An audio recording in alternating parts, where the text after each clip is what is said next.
Hello and welcome to this question and answer session about the Strive EU Innovation Fund. My name is Rosie Affia-Ford. I'm the Senior Fund Manager at Caribou Digital, and I'm joined by my colleague Susanna Bodie, who is the EU Director at Caribou Digital as well. We're delighted to be here to host this session, and we wanted to extend our thanks to the Mastercard Centre for Inclusive Growth and the Mastercard Strive community for their support and as our esteemed donors. I'm going to hand over to Susanna to tell you a little bit more about the programme, and we look forward to answering your questions later in this session. Thank you so much, Rosie, and a warm welcome to everyone joining this call this afternoon. The main stage will be given to Strive EU, but before doing so, I would also like to introduce you the Strive community, a global initiative which was launched in October 2021 by Caribou Digital and the Mastercard Centre for Inclusive Growth. This program is equipping 5 million small businesses with innovative digital solutions to enable them to build resilience and grow.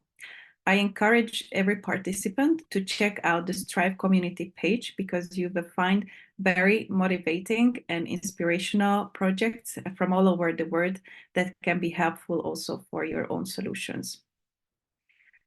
As next part, let's talk about Strive EU. So Strive EU is the latest addition to Strive, the Mastercard Centre for Inclusive Growth global portfolio of programs that support small businesses' growth. I also take a moment to thank the donor organizations supporting this initiative, so namely the Mastercard Centre for Inclusive Growth, which organization advances equitable and sustainable economic growth and financial inclusion around the world and administers the philanthropic Mastercard Impact Fund to produce independent research, scalable global programs, and an empowered community of thinkers, leaders, and doers on the front lines of inclusive growth. Beyond them, I'd like to mention Mastercard Impact Fund, which is an independently directed tax-exempt private foundation administered by the Center for Inclusive Growth.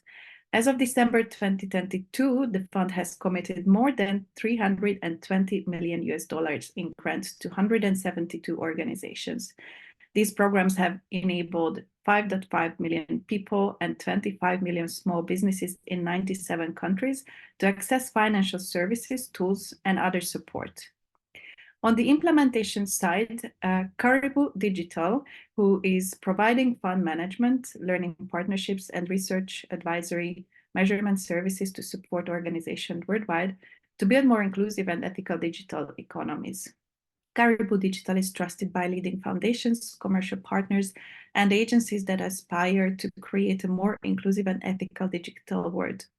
And finally, I'd like to mention the European Microfinance Network, which is a member-based nonprofit organization promoting microfinance as a tool to fight social and financial inclusion in Europe through self-employment and the creation of micro-enterprises.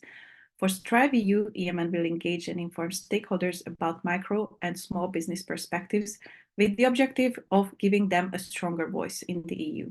So once more, big thanks to the donor organizations for enabling this program.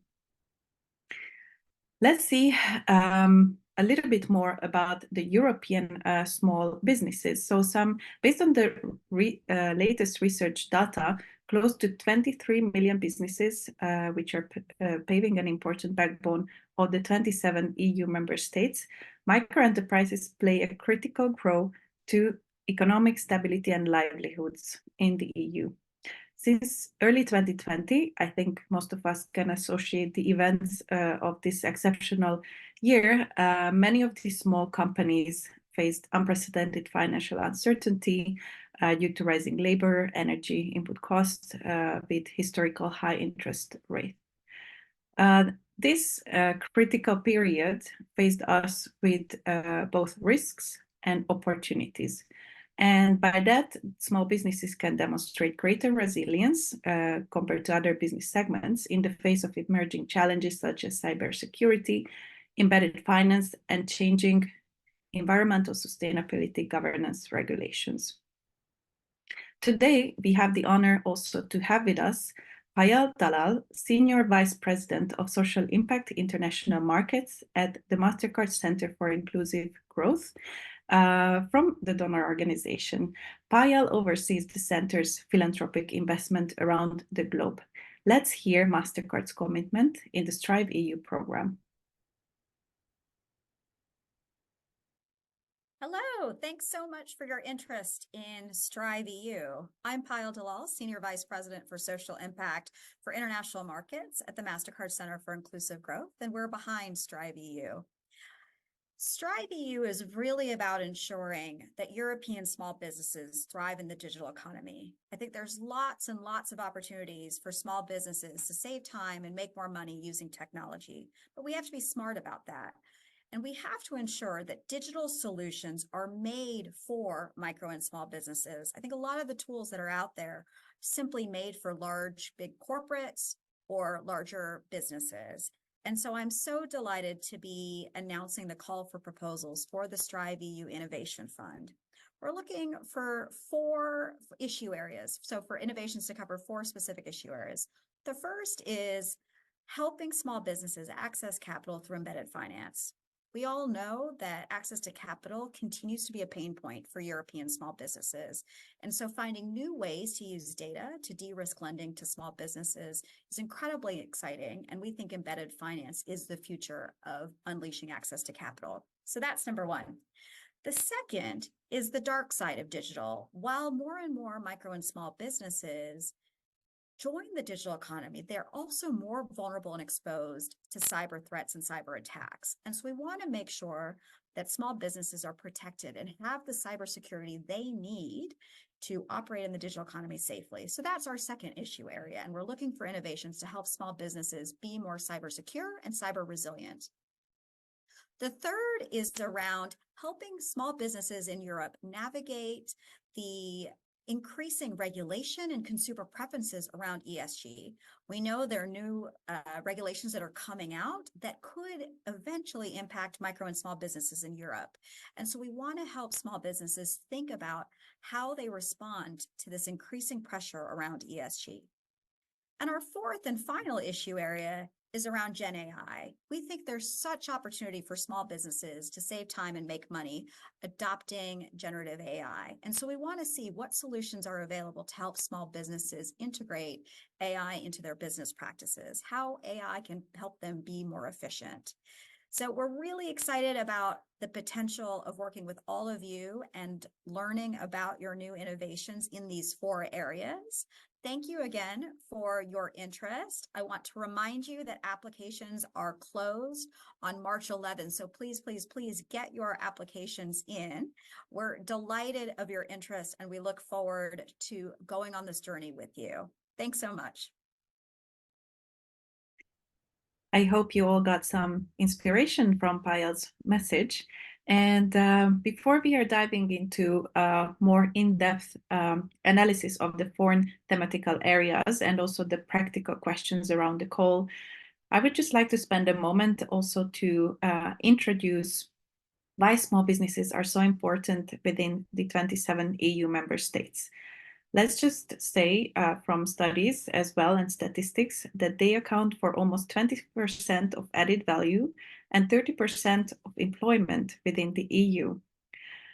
Small businesses in the EU face challenges such as secured skilled labor, combating rising crises, costs, adapting to the rapidly evolving digital landscape, and mounting regulatory challenges. It doesn't come as a surprise that there are numerous EU-funded programs which are aiming to tackle some of the mentioned areas, particularly within the digital domain. Just to name a few: the Digital Europe program, European Digital Innovation Hubs, the recently voted AI Act. There is also one act on cybersecurity, which is about to get fixed and stabilized. So we really encourage all of you to have these thoughts in mind when you are addressing a program in your proposals. It is important to emphasize that in the applications, we would like to receive solutions which are benefiting the micro businesses, so organizations below 10 employees. Those who are applying, we hope we come to us with innovative solutions. You want to scale with time, and you see high potential for growth. As you can see, we have an internal definition for high potential. And just to let you know that at the end of the program, those who achieve extraordinary impact will be also rewarded. And now let's shift to the 4 grant areas. So if you have visited the Innovation Fund webpage already, you could see that there are some dedicated blogs on the website. I highly encourage to take a moment, take your phones and scan already the QR code on the slide, which will lead you to the page where these blogs are accessible. I think they will give you great insight what we are looking for, but please don't only narrow down your solutions to those examples which are given in the blogs. I really hope you will find them good food for thought when you are drafting your project proposal. Let's look at the 4 areas more closely.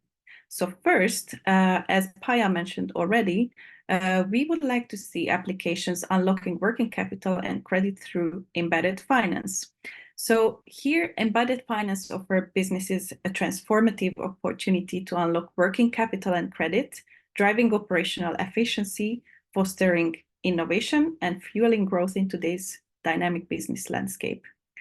Some ideas on the next slide, which we prepared for you, but again, don't refer only to these examples, but we wanted to give you some thoughts, which are the development areas where you can submit your suggestions. And again, I would really like to encourage everyone to take a look at the other Strive program solutions, which have been already implemented in different parts of the world.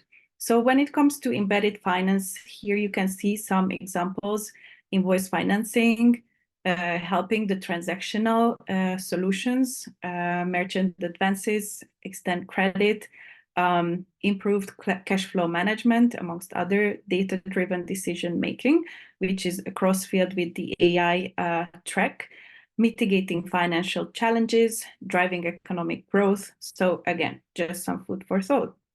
Now let's go to the next area of the application domain, which is cybersecurity. Very hot topic recently. Not sure how much you're following the discussions worldwide. Certainly, the EU has been always more regulatory than other continents. But when it comes to cybersecurity, I personally think this is great that we have such systems in place to avoid some unpleasant surprises. In the EU, small businesses suffered very significantly and actually can go very easily bankrupt after cybersecurity attacks, which have huge financial influence on their daily lives. By knowing the right strategies and implementing the right practices, individuals and organizations can enhance their cybersecurity posture and mitigate risks better associated with going digital. This is a shared responsibility, and everyone has a role to play in safeguarding digital assets and information. Now, here I think probably the application areas are a bit more clear, but let's see again some of the examples which we prepared for you. Threat detection is between the ones I think which is the most impactful and important. Reducing risk, increasing resilience, they all go hand in hand. Data protection is a big area of application, securing the online transaction, employee training and informatory sessions on cybersecurity, very important, firewall walls, antivirus softwares, and so on and so forth. I hope that you find, again, the blog here inspiring for your applications. Navigating through the 3rd category, which is a very interesting one. And again, here you might have heard some recent news about changing regulations. So we are accepting and inviting applications to navigate evolving consumer preferences and regulatory expectations on environmental, social, and governance reporting. So maybe some of you are not familiar with this regulation and what is it meant for.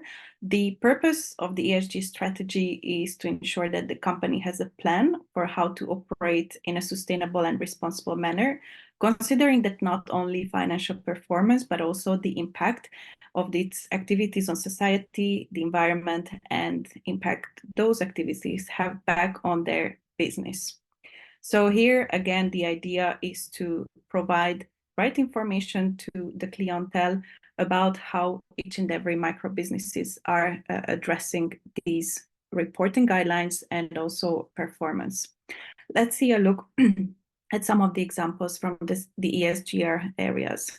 So, for instance, when it comes to logistical matters or packaging itself, different dashboards on environmental requirements, green industry products, the way they have been produced. So these are all part of the new ESGR regulations. Please, I invite you also to have a close look on the most recent regulations. And finally, we reach the latest application area, very known and trending right now, artificial intelligence. And here, I think there are a lot of areas where you can apply. Basically, the idea is that by using the right AI and the right way of using AI will enable small businesses to be more efficient, to save time, to save money. This could enable them to process vast amount of data with small stuff, make predictions on their sales, automate some tasks which are very valuable to improve their productivity. It can enhance creativity and also to tackle some more complex challenges in their own fields. So here I think our word cloud could be massive, but we restricted ourselves to just giving you a couple of ideas, and hopefully we will receive a lot more creative ideas from you. So some areas to mention: minimizing production waste, inventory management, data collection, boosting competitiveness, customer assistant and analysis.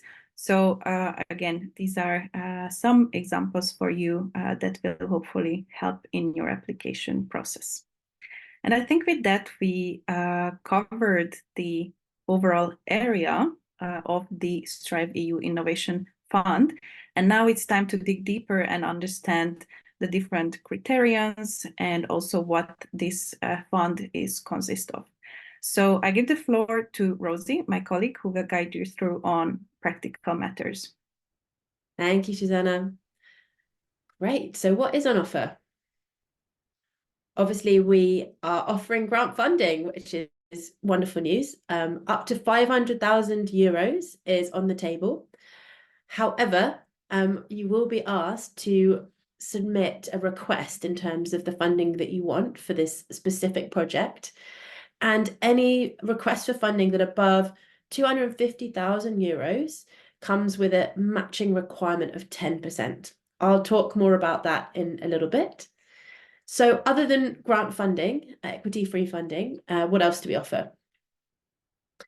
Mentorship, something that you guys may or may not be familiar with, probably are, but we feel this is still quite a competitive and exciting offering for anyone that wants to be part of this program.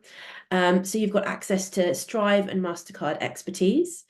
You'll also have access to all of the other grantees and partners that we work with across the entire Mastercard Strive community.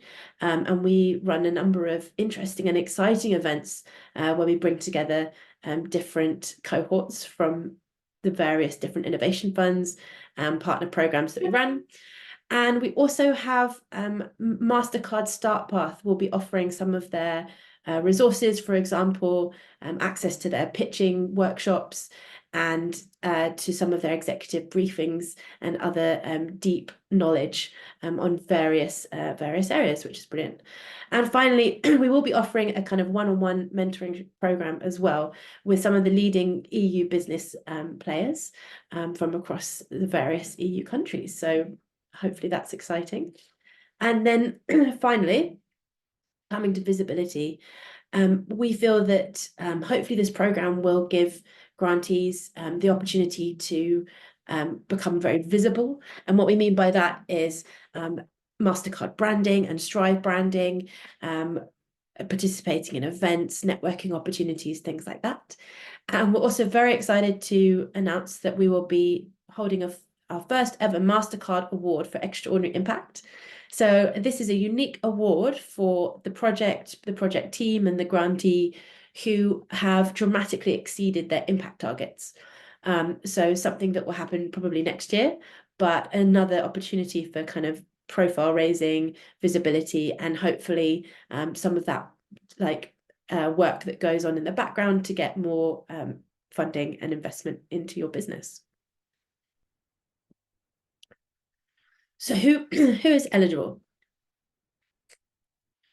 Eligible organizations can be startups, established companies, non-profits, social enterprises, or similar organizations, which is a very broad term we do appreciate.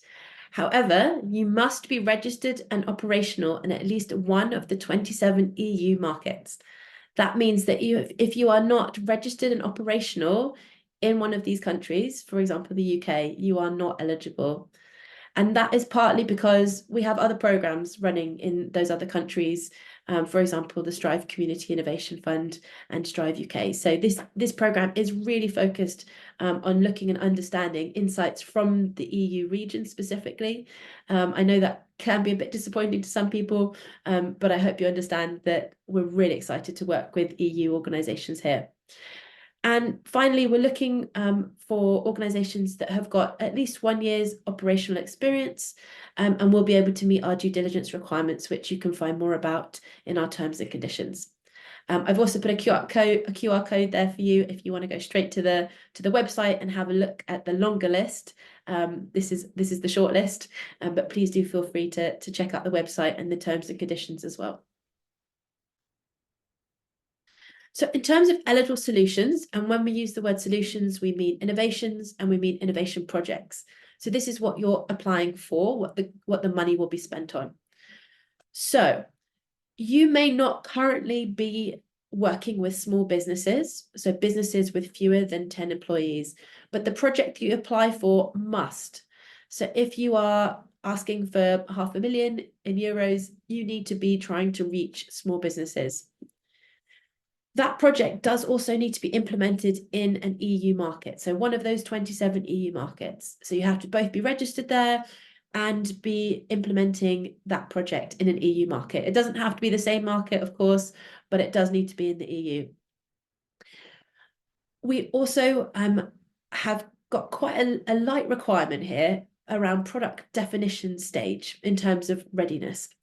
So as we all know, everyone can be in a very different stage of the project lifecycle or in their innovation journey. We want a portfolio that is based on risk and that is not exclusively of a specific kind of level. We're looking to fund projects in different phases and different stages. So that's why we've called this product definition stage or above. Again, if you want to look at this QR code, you can hop over to our website and have a look at what we mean by product definition stage. But the thing that you really need to know is that at the end of this project, we want to understand if you're going to be able to go on to the next stage and if you're going to go on to eventually be able to scale and move beyond, serving a few people, customers, businesses, so to speak. So product definition stage or above. Match funding. So requests of 250,000 euros or above requires a match funding of 10%. And we ask for this so that you're bringing a bit of bringing some skin to the game, putting some money on the table so that we can ensure that these higher kind of ticket size projects have got some investment from other sources, so we're not distorting the market as well. And we are quite friendly when it comes to match funding. We will accept match funding in cash, and we will also accept it in kind, although this can be quite complex in terms of how we can prove and accept it. Again, we try and be extremely reasonable on this, so we'll accept this particular 10% match funding within about a 12-month window. And we do have some examples on our website as well around types of things that we would accept, such as MOUs, investor letters, bank statements. You might be bringing to the table some software that is actually very valuable. So this is something that we would talk to you about kind of at phase 2. Next slide, please. Thank you. What's the process? So applications are currently open. Please make sure you have found the webpage and have managing to get onto that site. We will be closing those applications on the 11th of March at 12 noon European time CET. And then we will be shortlisting applications and letting you know by the 8th of April 2024. After that, we'll be inviting you to do a mini proposal. That's a proposal specifically about the project that you want to be funded. And finalists of that stage will be selected around mid-May. So once those finalists are selected, you're going to be invited to a pitching day, a demo day, where you'll present to a consortium of high-flying business people, and the jury members, and they will select between 10 and 20 organizations to go on to the final winner stage. And we'll be having an announcement in November. So in terms of the actual application, it's super easy. We're using a platform called Submittable. You can check it out, and you can download the questions by pressing print and going PDF, and you should be able to get all those questions. And we do recommend you take a little bit of time to look at those questions before you start applying. Maybe even have a Google Doc or a Word doc where you're recording some of those questions, so you've got them already kind of thought through. Although the page does save itself, you can collaborate. If you go to the top right-hand corner of the system, you can click Manage Collaborators, and do make sure that you hold on to your login details as well, because we will be communicating with you via Submittable. We really, really recommend you don't use ChatGPT to write any of your answers. We know that ChatGPT can write great grant proposals, but they tend to build in bias, and it can be quite easy to spot as well. So we do encourage you to bring your true authentic self to the table and tell us about the impact and project that you want to be doing. And finally, just to say, if you have any technical issues, head over to submittable.com. You can find that information as well on the actual website. So very quickly, if you are shortlisted after the first application phase, there are 4 things that we'll be asking you about. So might be worth having a little think about those now in your project teams. So we'll be asking you specifically about that innovation project that you want funding for. What are the key project milestones that you will be looking to deliver on? What is the budget? What will that look like? What will you be spending your money on? And what are the risks and dependencies that you think need to be flagged before you actually start on this innovation project? We're really, really looking to understand what you want to learn from this as well. What insights can be shared with the wider sector, and what impact do you think that you're going to have through the life of this project? And finally, we will be asking some compliance questions, of course, just to ensure that you've got the relevant documentation and that you've got all the things that you need before you progress to the next stage. So at phase 2, this will be reviewed by a technical expert. Not all of us are cybersecurity experts, unfortunately, or any other type of expert for that matter. And then the Innovation Fund team ourselves will also be reviewing. So in terms of the selection criteria, each of these 4 areas, it's quite a simplistic framework. Each of these 4 areas are weighted at 25%. So significance and impact is around what is the actual impact this project or solution is going to have? How will it change the industry? And what are you hoping to achieve with it? Tell us about how many small businesses you're going to be reaching through the life of this project as well. And have a look at the different areas and aspects and sectors that could be impacted through this project. Applicability and transferability, this is kind of a fancy way of saying scale. What happens at the end? Has this project got potential to scale at the end of this program? Will you be able to roll this out into other sectors? Will it survive beyond the end of this project? Feasibility and sustainability. So this is very much about looking at your project plan, looking at your budget. Can you actually achieve what you said you're going to achieve in the time that you've got and with the money and resources that you've got? And once the money runs out, what are you going to do? Are you going to be able to keep this product or service going after the end? And what are your plans around that? And finally, additionality is a fancy way of saying, why us? Why do you need us? What is it about this program that means you couldn't fund this project in another way?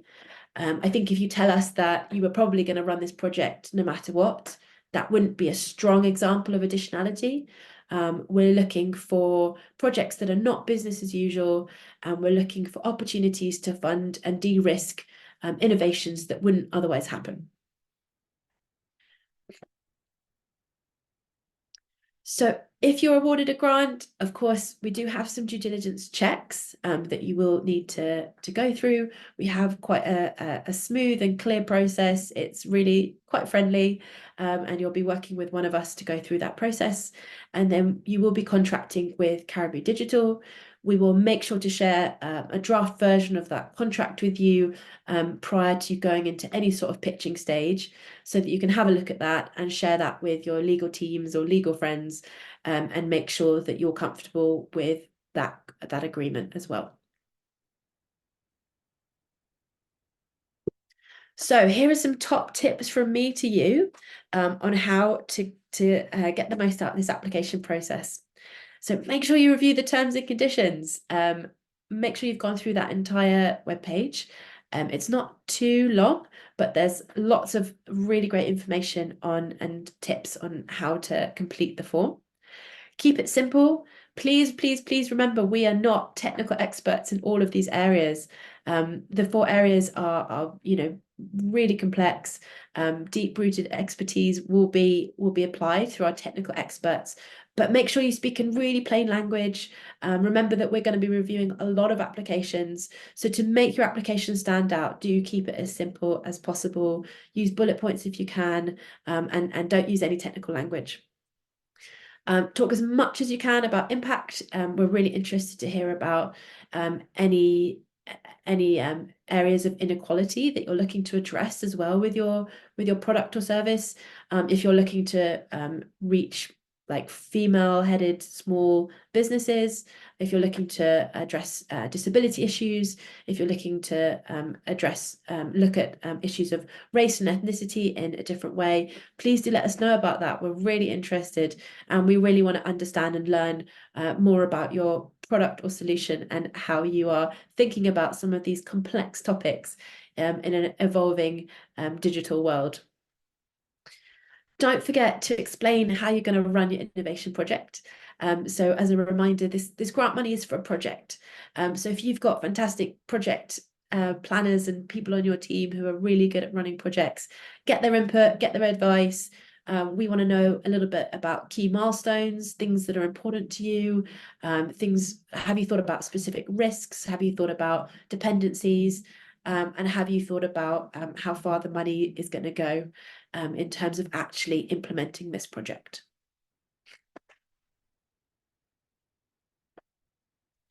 So before we head into the question and answer, and I can see we've got lots of questions coming through, which is excellent. I wanted to just address a couple of quick common questions that we've had. Unfortunately, there's no flexibility, as I said, beyond the 27 EU member countries in terms of eligibility. You do have to be operational and registered in one of those 27 countries. The main beneficiaries of the grant funded project must be small businesses with 10 or fewer employees.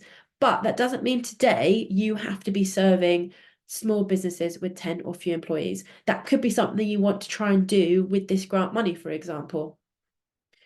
We are not looking to fund training content or agricultural solutions.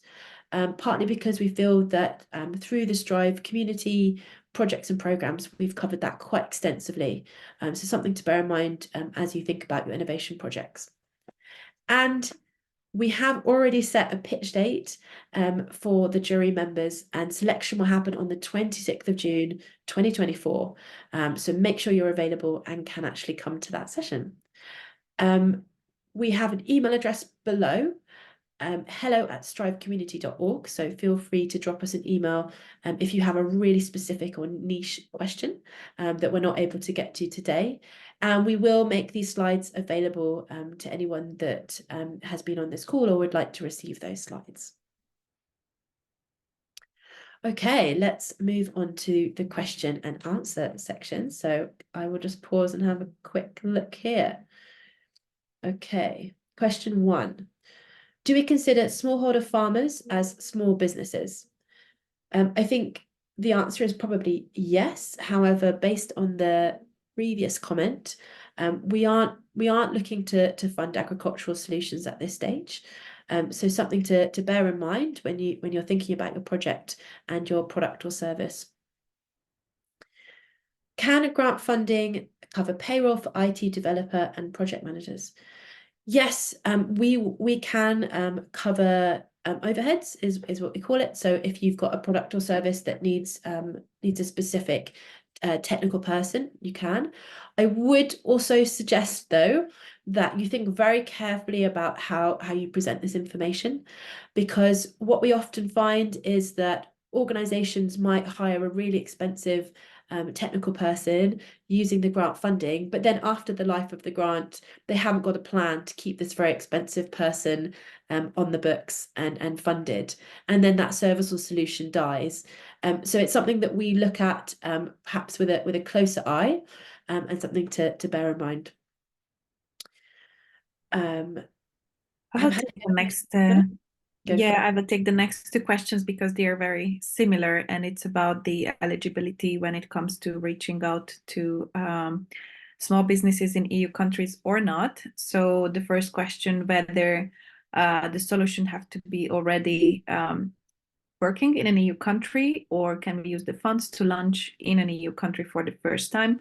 Are we able to adapt an existing solution currently being outside of the EU for this project? And then the other question, I merged the two, can the solution be implemented in a non-EU market as well? Example, African country. So it is not an issue if your solution is applied in other continents than Europe, and namely the 27 EU member states. However, you need to be able to predict your outreach through the program implemented in the EU. So certainly those who have already some presence in EU countries would score better on this specific question, but this is not exclusively for working projects in the EU.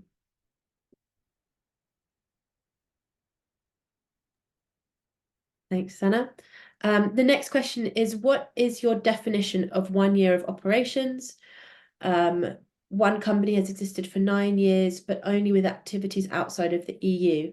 Is it 1 year since incorporation or since product launch?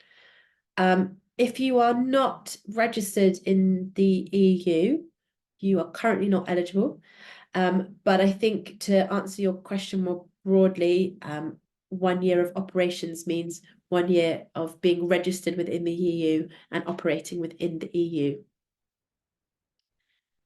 Next question, it is stated in the selection criteria to take into consideration, can other organizations benefit from insights generated by this project? What is meant by other organizations? So when we talk about sharing insights and learnings with other organizations, we mean as a broader public good. If you go to our website, you'll see that we've published a number of fantastic, interesting, hopefully interesting, I hope you'll find them interesting, articles and research papers around the digital economy and a lot of the lessons that we've learned through the various programs that we've been running over the years. So what we mean is being able to share interesting and useful lessons with the wider public and other small businesses. Is there a limit to the number of partners in a consortium? A consortium partner means someone that you are going to be sharing grant funding with. So I would bear in mind that we would be conducting due diligence on those consortium partners. Currently, the application allows you to put in 2 partners, so the main applicant, who must be registered in one of the 27 EU countries, and you can put in another 2 partners. If you have further partners as part of the consortium, you can send an email to hello@strivecommunity.org. Next question. What types of costs are covered by the funding? Well, we need to submit invoices, receipts for all expenses incurred. At this stage, we don't actually ask for invoices and receipts, but we do ask for an expenditure report. We also do ask that all organisations could be audit ready. So we do reserve the right to come and actually ask for those invoices and receipts. And we do ask that grant funds are kept in a separate bank account or at least ring fenced. It doesn't have to be a separate bank account, but is in a place that can't be used for other things. So no, you probably won't have to submit invoices and receipts unless you are very unlucky and are audited. Next question. Can a single entity apply for more than one grant, either within multiple categories or with multiple projects that can cumulatively add up to 500,000 euros? We haven't put any restriction on the number of applications that you can put in. I would say, however, it's not always the best strategy to put in various different applications. It can make it look like you're not clear on what you want funded and why you want it funded. And it can give the impression that perhaps you're not actually going to stay focused on one of those projects. So to summarize, there's currently no limit on how many times you can apply or the different categories. Like there's no restrictions at all, but do think about your strategy and how you want to be perceived in terms of applications. Do we have to prove that we have the capital needed to match the 10% funding?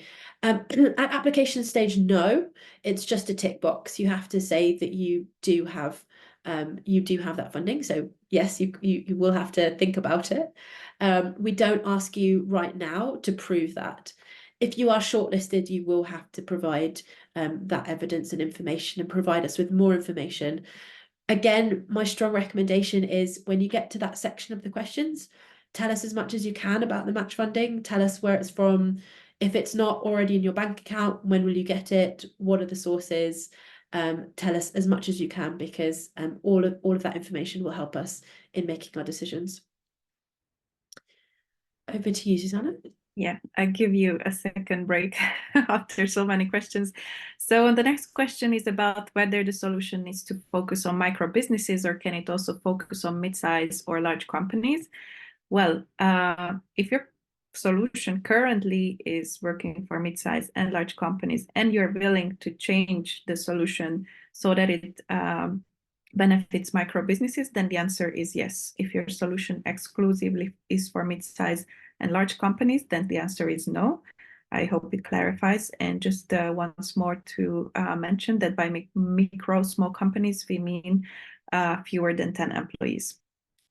The next question is about UK eligibility. I'm sorry for the bad news, but the answer is no. No UK-based companies can apply for this call.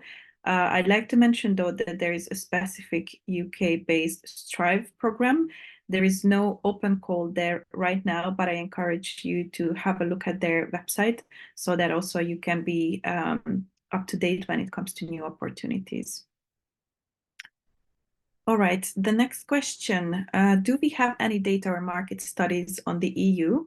What businesses want and need? So about that, I will actually link you directly an article coming from Mastercard that can help you with this information to find it out. Other than that, you will see that there are plenty of research data accessible on this very specific question. And also, we really encourage you to dig a little bit deeper yourself in understanding better the EU landscape. one of our intention is also to see what are the solutions coming in and what are the needs that we will be addressing the next 2.5 years to be able to shift some policy or recommendations on their regulation. Next question, is there a clear delineation between the kind of predictive analytics one finds using big data and machine learning versus artificial intelligence? AI is actually a very high barrier to cross. What is Strive's definition of AI? Well, we don't have a specific definition for AI individually or as Mastercard or Strive EU. However, we welcome solutions which are bridging the different areas you are mentioning. Maybe I would also welcome you to drop an email to our help desk to elaborate a little bit on this question, so we can actually come back to you with a more detailed review or analysis. And yes, when you say high barrier, I don't know if you refer to the AI Act or something else, so please do send an email to our help desk box.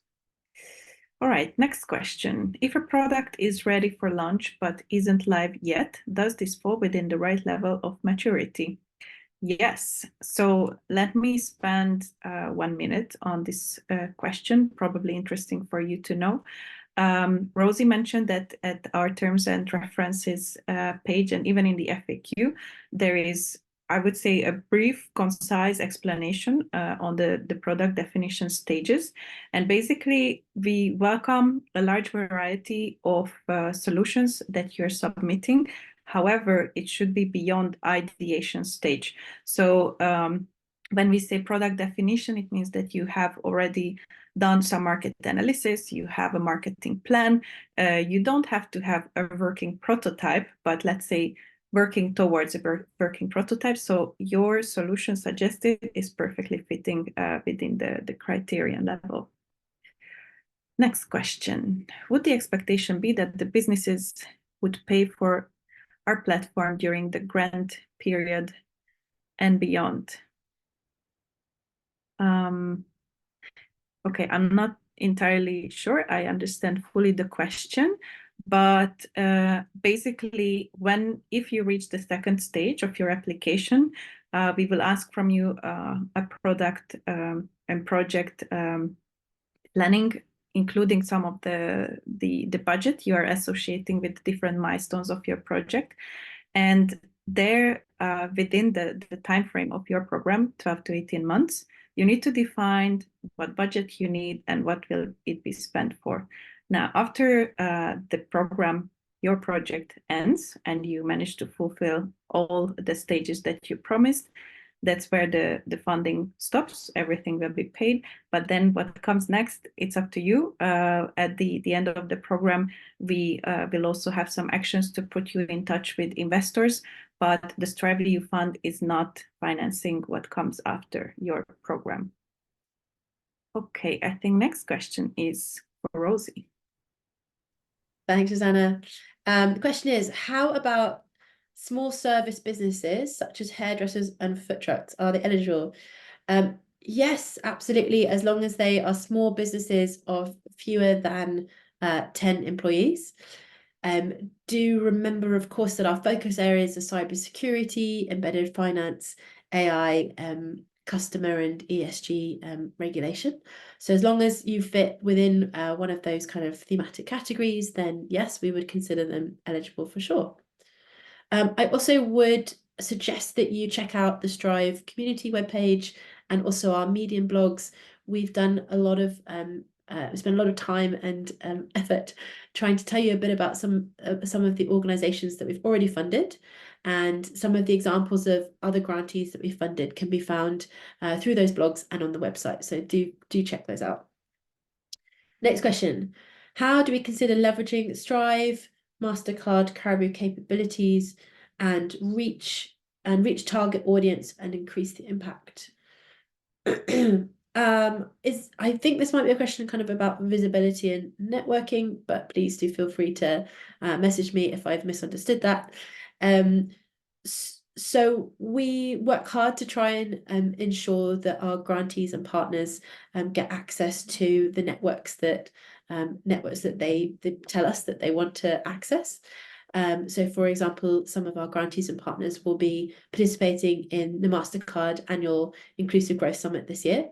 So just one example of where we will be kind of working together to leverage new audiences.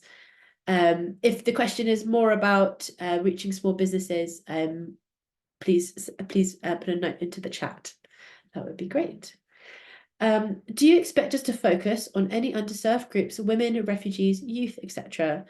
It is not a requirement, but yes, we would love to see that. If you want to stand out, that would be a great way to do it, and a great example of where grant funding could de-risk some of these opportunities to reach out to underserved groups. So yeah, please do consider it. We're really interested to hear if you're interested in it as well. Back over to you, Susanna. Yes. So, are there any higher focus countries within the EU, or all will be treated equally? The latter. So we would like to receive applications from everywhere. And we are interested to know if your solution is specifically for your country, which is also a perfectly feasible and accepted solution, or you are aiming to reach out to the whole European market. Of course, we will assess case by case. Of course, our intention is to have the biggest impact possible, but we understand that there are regional needs that require specific solutions. So there is no differentiation between the countries. Next question, can you reiterate the definition of small businesses? Is this who can apply or who we should be impacting? Very good. I'm glad that you asked for iteration on this one. So again, it's nice that you ask specifically about the definition, because in the EU it can be slightly different than in other continents and countries. And here we refer to companies with less than 10 employees. So this is, if you look at it in the EU member state, this is the exact definition. And we would like to impact them. So we don't expect small businesses to apply for the Innovation Fund, but anyone who applies should be impacting the small businesses. I hope this clarifies. Rosie, back to you. Thanks, Susanna. Is a non-bank financial institution as a lender an eligible legal form for the fund? I think the answer is yes, if you meet all of the other eligibility criteria. So if you are registered and operating in an EU country, and can demonstrate and meet all of our terms and conditions, and can also meet our due diligence requirements. We have a list of documents in the annex of the terms and conditions of all of the things that we're going to ask you for. It's not an exhaustive list, but it is kind of a minimum requirement that we will ask you for. So check out the terms and conditions and make sure that you feel you can meet all of those requirements.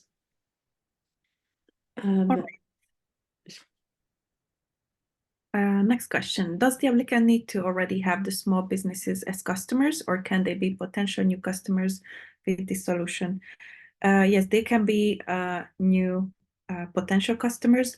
You will see, though, that in the application form, there are quite some questions about how many businesses you expect to impact. So there, please be realistic, but also, I mean, as precise as possible. But they can be future customers as well.